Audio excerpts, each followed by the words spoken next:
Welcome to NBA The Big Question. I'm Sean the Storm Grant. Thank you very much for joining me today.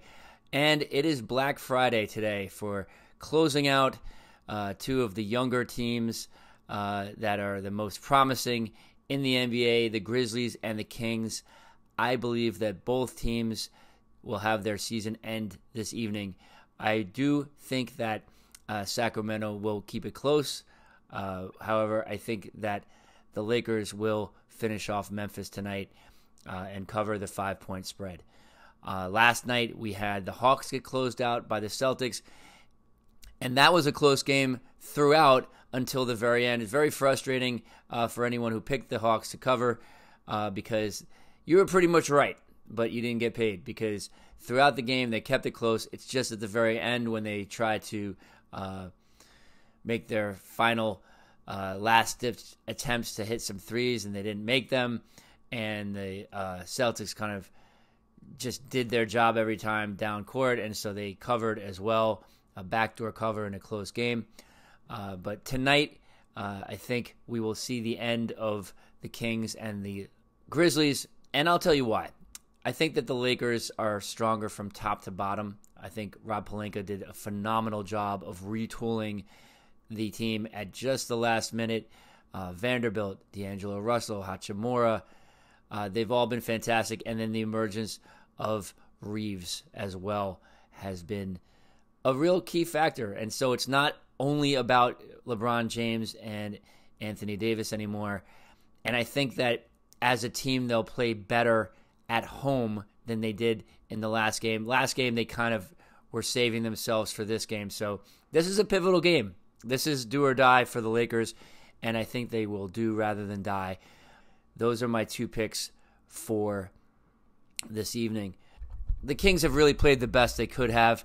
It's really impressive that both Fox and Sabonis have hand injuries, and neither of them are even on the injury report, so they're definitely a game. I just think the Warriors are too tough. They're too tough at home. Wiggins has emerged at just the right time. Curry and Thompson are still hitting their shots. Draymond Green has had a little bit of rest, so he's been able to perform at a very high level in the last two games as well.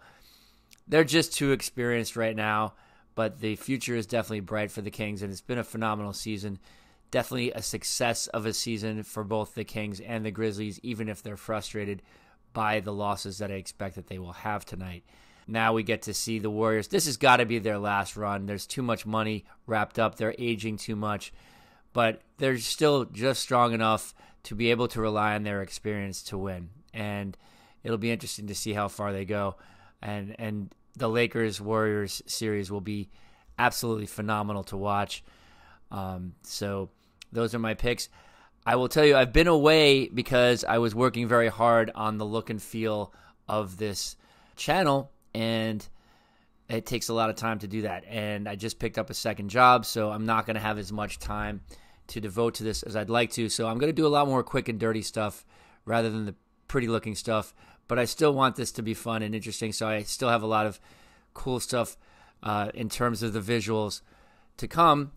But I just wanted to thank you for following me, and I hope you enjoy the games tonight. And I will put together a more involved show on Sunday because I'll have the time to do it. The playoffs have just been phenomenal. Write in the comments what you'd like to talk about. I'm happy to discuss any aspects of the playoffs that you'd like to cover. And I'm looking forward to hearing what you think when you see what I've been working on. So I will see you tomorrow for another quick and dirty, and on Sunday for a much more involved show. And there's Cyrus the cat. He's my mentor. He tells me what's going on in the NBA. He's my Cub reporter. Take care, guys. Have a wonderful night.